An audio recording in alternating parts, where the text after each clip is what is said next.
We're being blessed. In Salt Lake, we had a production company, Trifoil Production, who showed up to the meeting and took some film and some pictures, and they're here tonight taking pictures and film as the night's gone on.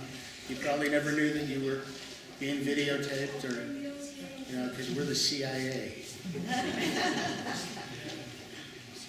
But we're privileged in that there is a film project that is going on that is called Israel, Do You Know? Or is it Did You Know? Do You Know? And the film project is going to be introducing or moving forward in the introducing of the stick of Joseph to the stick of Judah. And I'm honored and pleased to introduce to you tonight to give us just a little view of what is going to happen. Brother Robert Starling, who has been a producer and director of many church films, and this is one project that we're taking on that is going to be available to the general public. So we're expecting it to do great things. So, Brother Starling.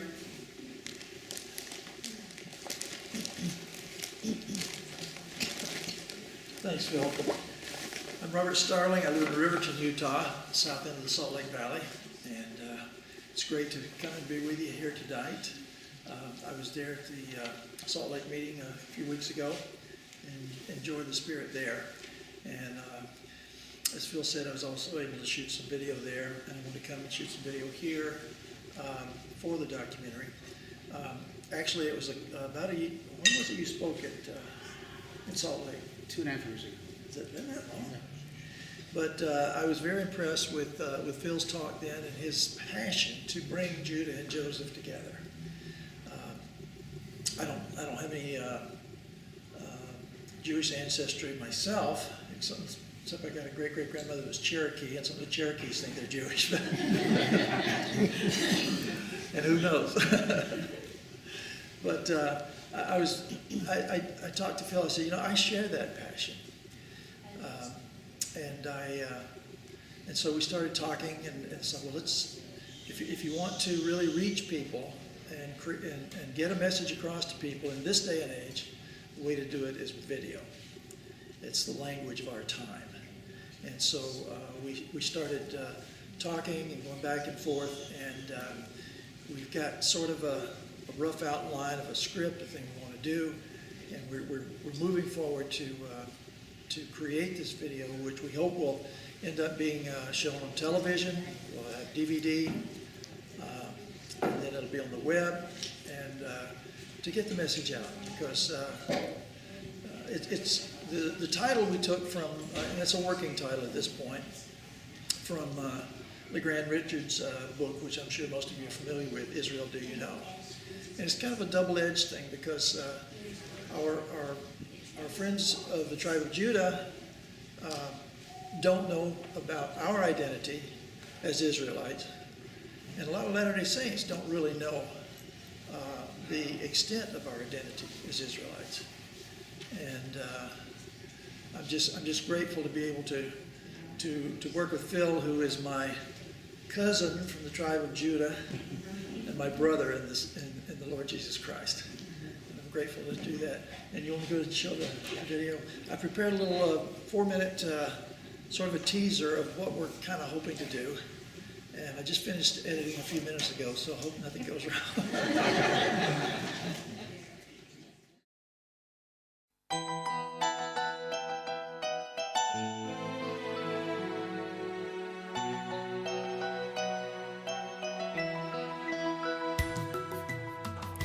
What is a Mormon? What is a Jew? What do these two peoples, these two cultures, have in common? Could they be related, and what would that mean to each of them? They both worship the God of Abraham, Isaac, and Jacob, in some ways differently, in some ways the same. In Genesis, we're told that the prophet Jacob had 12 sons who fathered the 12 tribes of Israel. The Jews are descendants of the tribe of Judah. But what about the other 11 tribes? The Mormons believe they are born both spiritually and literally of the tribe of Joseph through his sons, Ephraim and Manasseh. Ezekiel promised of a future day when Joseph and Judah would be united and become one in the hand of God. Has that day come, and what would that mean? The Mormons and the Jews have many similarities or parallels. Each group is about 0.2% of the world's population, or about 15 million people. Yet the Jewish and the Mormon peoples are both overrepresented in achievements in science, business, education, technology, government, entertainment, and so forth. Both peoples have suffered persecution in the past as minority cultures.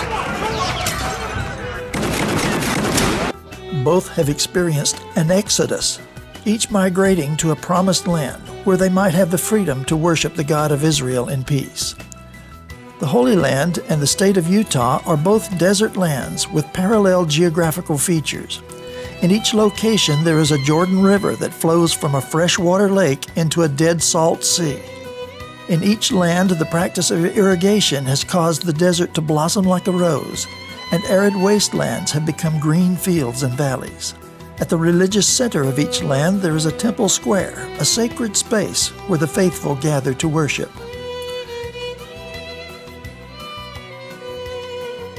In both cultures, those attending temples may be seen carrying bags for ceremonial clothing required for services. Both Mormons and Jews experience a ritual cleansing or immersion as a means of washing away their sins and approaching more closely to God. In each culture, young boys study their religious texts and prepare for a symbolic entry into manhood at about the age of 12. And both Jews and Mormons have large and important women's organizations, the Hadassah and the Relief Society. Centuries ago, when Joseph was second only to the Pharaoh in Egypt, during a time of famine, he was able to provide life-saving food and grain to Judah and his other brothers. Is it possible that in these latter days, when a famine of spiritual food has been prophesied, that Joseph may once again have something to offer to Judah and all Israel? Might the day have come that was foretold by Isaiah, when Ephraim shall not envy Judah, and Judah shall not vex Ephraim? The prophet Jeremiah also said that, in those days the house of Judah shall walk with the house of Israel. And perhaps together might these two covenant peoples of Israel have something to offer a fallen world. Let's find out in the exciting new documentary, Israel Do You Know? A Message to Judah from Joseph.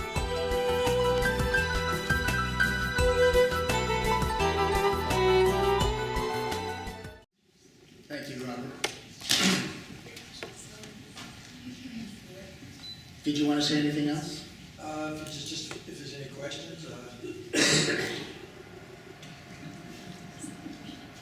It's more like something to say. It's that the songs, I'm actually learning the language. Thank you. And I also know what I'm doing so far. Boy, S is.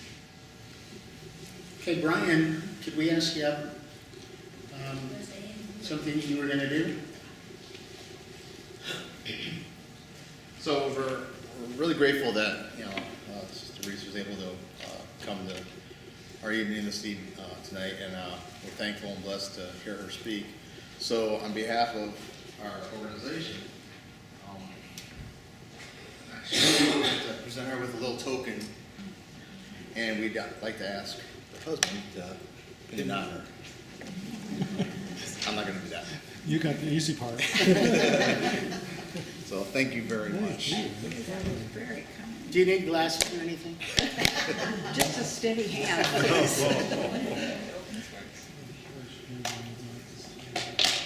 Trick box. Okay, this is my beautiful youngest daughter who lives in Boswell. She's going to pin it on me. I trust her. You can't really trust it. Trust yourself.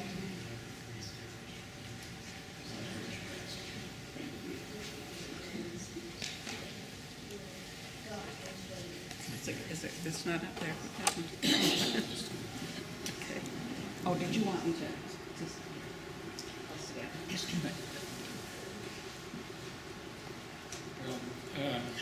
ever since I've been a member of the church, I've heard of these things, books about tribes being hidden in some cave, and people that are on missions in Russia saying they are here in Russia.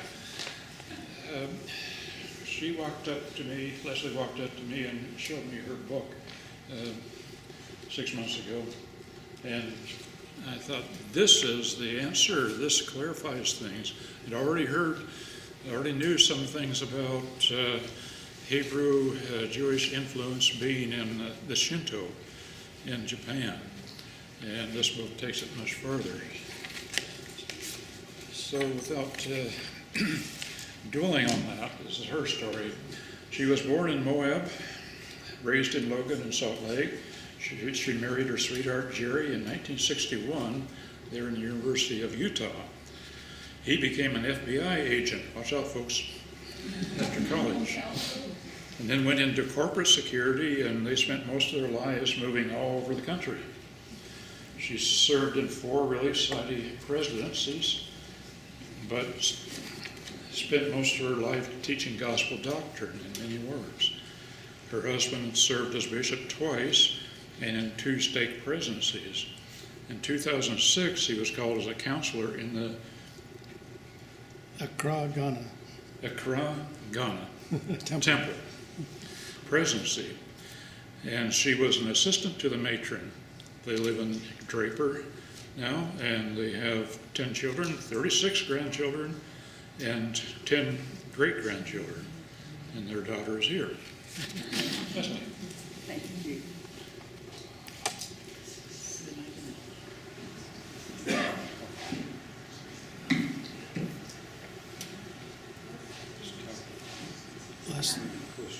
Let's invite those folks to move over so they can see the If screen. you'd like to move over, I'm blocking your view, I'm afraid. Can we scooch in and actually be brothers and sisters? This is turned on. I forgot something I was going to do. I have this wireless mic sitting back there. Anybody, she's going to answer your questions. Anybody doesn't exactly have a loud voice, raise a hand and we can bring a mic to you so that other people can hear what you're asking. It's okay, I'm going to ask you to let me go through it, and then any questions you have, I'll do my best. If I don't know, I will call up Brother Starlingberg. We'll let everybody settle this. Huh? We'll let everybody settle. Okay. Okay. You gotta speak louder and get closer to the mics. He's my coach, okay. I am delighted to be here tonight, and I thank you very much for inviting me. This is a subject that's dear to my heart and has been for much of my life. I'm also grateful to, I don't know where they just disappeared to. Oh, some good friends. We lived in Puyallup, Washington for many years, and I appreciate the Rasmussens coming up tonight. When I was a child, I was raised in a home where the scriptures were bedtime stories from the time I was little, and I grew to love the scriptures. They were just everything, and I fell in love with Jacob and his family. When I was 14, I got my patriarchal blessing, and I was told that I was a descendant of Ephraim. Well, I thought, everybody said that he's one of the lost tribes, and isn't he in one of these weird places that everybody's been telling me? And I knew that didn't make sense, so I started to study, and I learned that the best place to go to learn about the quote, lost tribes of Israel was the place we found out they even existed in the first place, and that's the scriptures. And so that's what my book is about. The first half of it deals with the scriptures, and the second half is a collection of histories, legends, traditions about Israel in all of the world. I can get this to work. Okay, we all know about Father Abraham, who was a righteous man, and he wanted the blessings of his forefathers, clear back to Adam. And of course, the greatest blessing was the priesthood. But Abraham had a father who was not righteous, worshipped idols, and so he had to go to the Lord to ask for that blessing. And because he was righteous, the Lord made a number of promises to Abraham. We call this the Abrahamic covenant. We're just going to look at just very few. I have to talk fast tonight because I'm trying to cut my time down a little bit for you. But he was promised a numerous posterity, the father of many nations he would be. his wife Sarah would be the mother of nations, plural. Christ would come through their lineage. The kings, many of the kings of the nations would come through their posterity. This was a forever covenant God made, not just with Abraham, with all his descendants who would be righteous. And also, he was promised that through his seed, all the nations of the earth would be blessed. Well, he was born down here in Ur, and we won't go through all of the story of his life, because you can read that in the scriptures. There's a bad famine in the land, and so they head up here with his family to Haran, and then eventually down here to Canaan, which is the promised land for him and for his descendants. This is just a picture to remind us of the obedience of these two men. This is Abraham with his son Isaac, and we won't spend a lot of time right now on that particular incident, but we are going to look at where Isaac came from. His father Abraham up at the top, and his wife Sarah. They had been married for 76 years, and Sarah still didn't have any children. She had wanted a family. All women did, especially in that time, but she had had none. And so she did something that was not uncommon. She gave him her handmaiden, Hagar, to be his wife, a concubine, which was kind of a second-class wife. And any children born to her would then belong to Sarah. Hagar had this son right here, Ishmael, and then we go down the road another almost 14 years, and Sarah's now 90 years old, Abraham's 100, and a messenger from the Lord comes, two of them, and tells Sarah, you're going to have a son. The scriptures tell us that she laughed. At 90, I think I would have cried, but she gave birth. Oh, here, did my thing go out, Jeff? Can you fix that? It's going, It's, do you see it? yeah, I can't. over there. Okay. I can't see a light up there. Anyway, she gave birth to Isaac. Now, when Isaac was born, Ishmael's 14 years old. How many of you know what a 14-year-old boy is like? Okay. And he's been the prince of the palace all this time, and here comes this new little baby to take his place, because Isaac is the birthright child. And so he doesn't treat Isaac very well. Hagar has already treated Sarah not very well right after she conceived her son. And so Sarah goes to her husband and says they have to go. Abraham loved Ishmael, and he did not want to send him away. But he said, he went to the Lord, and the Lord said to Abraham, this is of me, this thing is of me, and Ishmael will be blessed. And he was. Ishmael became the forefather of the Arab nations through his 12 sons. Isaac, Jerry, I cannot see this. Are you seeing it, daughter? You got it down to, put it on the screen. I don't know what I'm doing. I see it. Okay, but I've lost it. Oh, there we go. Okay. Isaac married Rebekah. You know the story of that. I'm assuming everybody knows Old Testament stories tonight, because we're going to rip through a lot of them. They have twin boys, Jacob and Esau. We all remember the story of what happened to the birthright. Esau was the oldest son. He's a hunter. He gets hungry one day. Jacob has food. He wants food, so he trades the birthright for a mess of pottage. Then Jacob becomes the birthright son. And he has a beautiful woman that he wants to marry named Rachel. And we all know the story of how he went to work for her father, Laban, for 7 years to earn the right to marry her. He wakes up in a dark tent the morning after the wedding and finds out somebody cheated, and he's got Leah. And so his father-in-law knows he's not happy, and he said, wait a week, give Leah a week, and then I'll give you my other daughter, but you're going to have to work another 7 years to pay for her. So he does.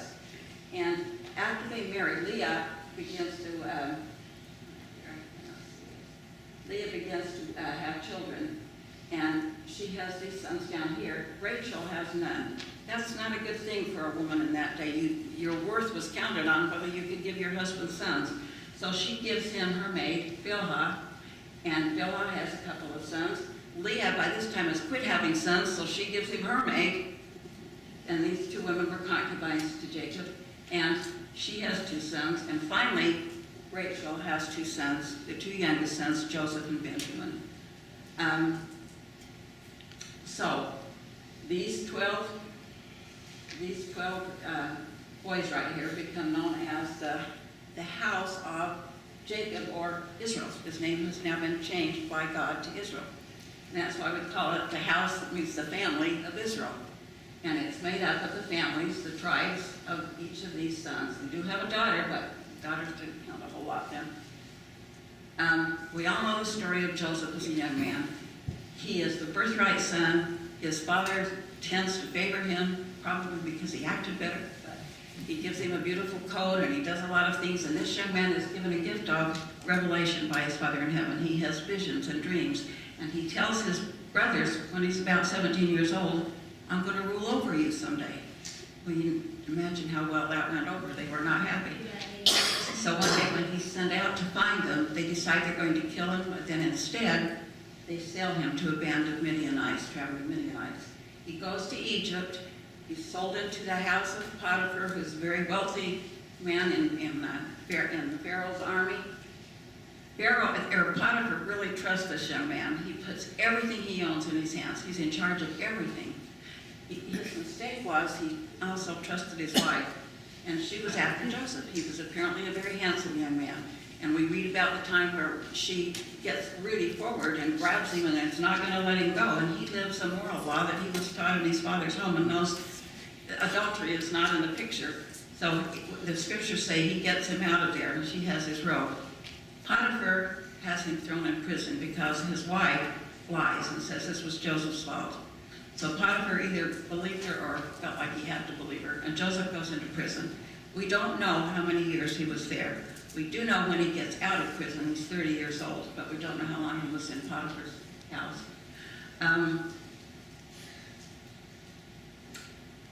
While he's in prison, you all know the story of the two men that were in with him, the baker and the butler from the Pharaoh's home. They have dreams. Joseph interprets them. The baker's going to die. The butler's going to live. And he says to the butler, when you get back to Pharaoh, remember me. Butler said, sure, I will. 2 years go by. The butler hasn't remembered him. Pharaoh has a couple of dreams. He dreams about 7 fat cows and 7 lean cows, and 7 fat corn and 7 lean corn. And nobody can tell him what this means, and he wants it interpreted. So Joseph is brought, when the butler remembers him, Joseph is brought to the Pharaoh, and he tells him this means you're going to have 7 years of plenty and then 7 years of famine.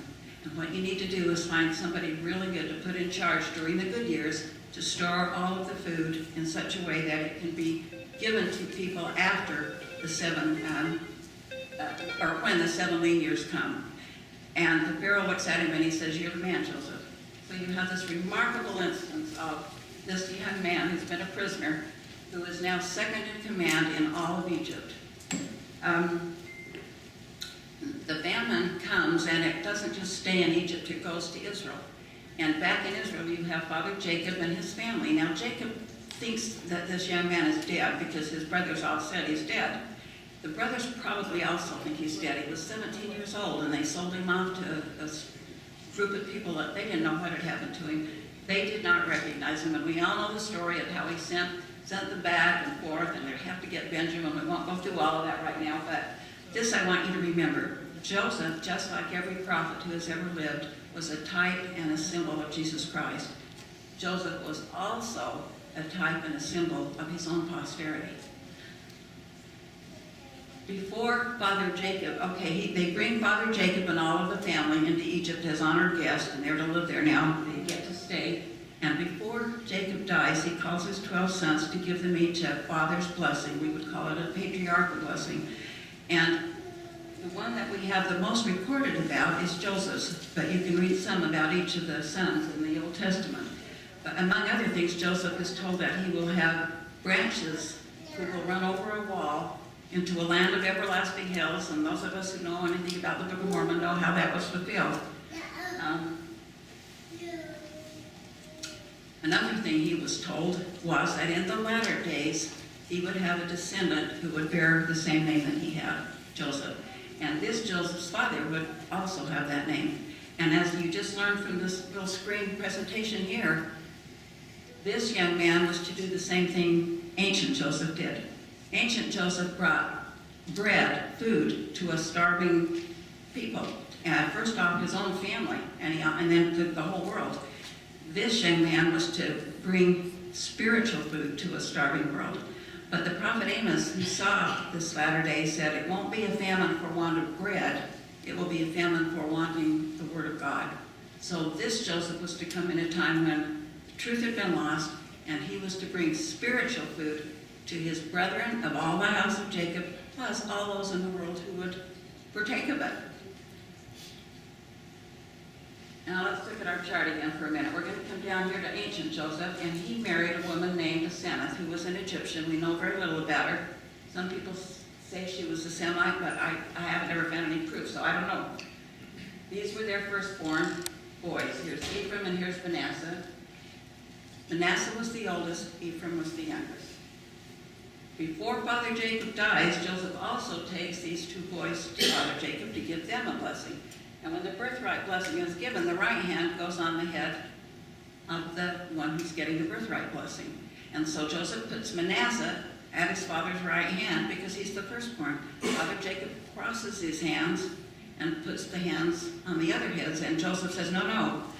And Jacob says, yes, yes, this is what the Lord wants. Now, there is absolutely nothing in the scriptures that tells us that either of those young men was better than the other or more righteous than the other. But for his own reasons, the Lord gave Ephraim the birthright. And apparently they were both good young men, and they both had great blessings. They came into Egypt, the Israelites, as guests of the Pharaoh, honored guests of the Pharaoh. But you go a couple of hundred years down the road, and they become slaves. The scriptures say there were rows of Pharaoh who knew not Joseph. And so they've forgotten why they got there, and now they're working for the Egyptians, building pyramids and other things, and not living a very happy life. But still, the Egyptians, there was a great deal of envy of them. They prospered in a number of ways, even in spite of their slavery, and one of the things they did was have a lot of children. And so the Pharaoh said, all the boy babies are to be killed. Well, the mother of this little baby didn't think that was a great idea, and so she put her baby in a basket, goes down to the Nile, and he's hidden in the bulrushes, and his sister Miriam is left to watch over him. I'm convinced that Moses' mother knew where the Pharaoh's daughter would come to bathe. I don't think she just stuck that baby out on the river. It's interesting, there are a number of apocryphal books that talk about Moses, and every one of them talks about his beauty as a baby, that he was just the most beautiful baby there ever was. And I kind of think that was probably true, because the Pharaoh's daughter comes down with her handmaidens to bathe in the river and sees this baby and immediately wants to adopt this little baby. Miriam pops up and says, I know an Israelite woman who can take care of him, and the princess agrees, and so Moses is taken into the Pharaoh's house and raised there with every advantage of education, money, anything. And he lives there for 40 years. He becomes a prince of Egypt. He is a military leader, and he has a great life. But I think this little boy's mother probably told him much about who he was as she raised him as his nursemaid. We don't know for how many years, but I think we can assume, I believe, that she would have told him who he was, and that's why when he's out walking one day, he sees an Egyptian beating an Israelite slave badly. He jumps in to stop the man and kills the Egyptian. Now, he may be a prince, but he is still an Israelite. Everybody knows that, and he knows the penalty for what he has just done is an Israelite killing an Egyptian is going to be death. So he flees. And for the next 40 years, he's out in the wilderness. He spends that time in the wilderness with a man named Jethro, who is, oh, and I forgot to show you, I knew I was going to forget this, back on our genealogy chart. I'm sorry, I wish I had it back up here, but I don't want to take time to go back. I forgot to tell you, over on the right-hand side, there was a woman that Abraham married after Sarah dies. Sarah's 127 years old when she dies. Abraham's 10 years older. He marries again to a woman named Keturah and has 6 sons. That's pretty remarkable for a 137-year-old guy. But these 6 sons, I don't have all the names up here for you, but the middle one was, and I think it's number 4, was named Midian. Jethro, who Moses now comes to stay with, is a Midianite. Jethro holds the Melchizedek priesthood. Jethro is a descendant of Abraham, who held the Melchizedek priesthood, and it came through his descendants.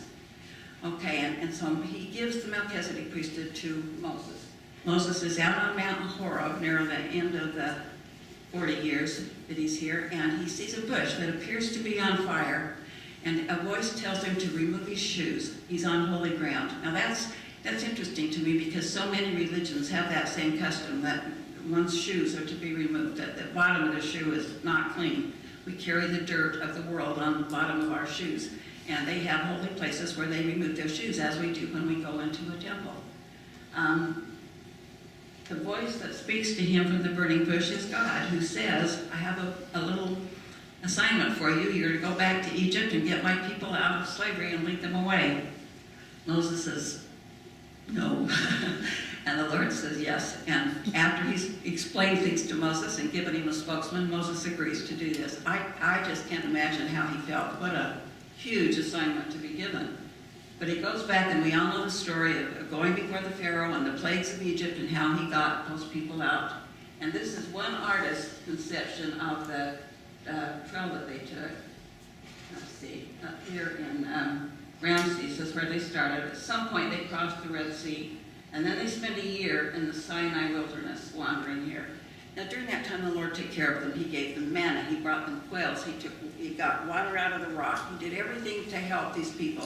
They griped and complained and said, we wish we were back in Egypt because everything was supplied for us there. We all remember the story of... Excuse me. Okay. Okay, we all remember the story of the golden calf. Oh my gracious. Anyway, the golden calf, and Moses broke the tablets because he was so angry. Those people couldn't go 40 days after all the Lord did for them without griping and complaining. And he comes down and they built this golden calf to worship. So they spend a year in the wilderness. All of these things are done. They end up here at the southern part of the Promised Land. And Moses sends 12 scouts in it says spies, let's say scouts, to check out the land and see what is there. And they come back with wonderful reports. They say it's a land flowing with milk and honey. It's beautiful, it's rich. 2 men come back carrying a stick between their shoulders with just one huge thing of grapes to show them what the land is like. And so Moses says to these 12 men, they have, I should say this, the 12, there's one from each tribe except for the tribe of Levi, who held the priesthood at that time. And they often had different assignments than everybody else. But anyway, they come back, they say all of these wonderful things. He says, we're going to go in, and they say, no, we can't do it. It's too tough. There's too many people. There are giants in the land. And at this point, both Moses and the Lord have had it, because the Lord has blessed them and blessed them and blessed them, and this is how they're still acting. He says you're going to go back to the wilderness and spend another 39 years. So it's going to be 40 years altogether. And you won't get to come back until all this generation, the older generation, is dead, except for 2 people. Those were 2 scouts who said, we can do this. Does anybody know who those were? Yeah, Caleb and Joshua. Caleb was of Judah, Joshua was of Ephraim. And those 2 men said, we can do it. So the Lord let them live to go back into the Promised Land. So they wander through all this, they go out, they wander through all this area, they pitch the tabernacle after they have one, they'll move it when the Lord tells them to, they fight some battles. It's a long 39 years. If any of you have ever been through that area, you know it's worse than the Nevada desert. That's pretty bad. It's really dry, and I think how hard that must have been for those 39 years.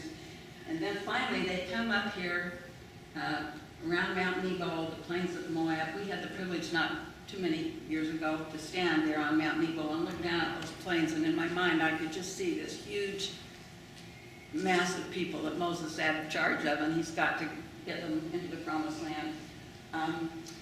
Moses gives them a couple of really strong sermons that are dictated to him by God, and he says, if you go into the Promised Land and you're righteous, these are the blessings you're going to have. And he just lays out blessing after blessing.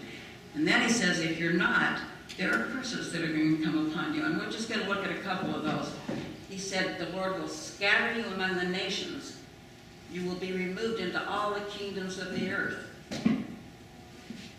Again, the Lord will scatter thee among all people, from the one end of the earth even to the other.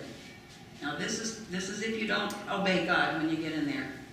Well, at the end, after he's listed all the blessings and all the curses, he says to them, and he's talking about the latter days, our days, his descendants.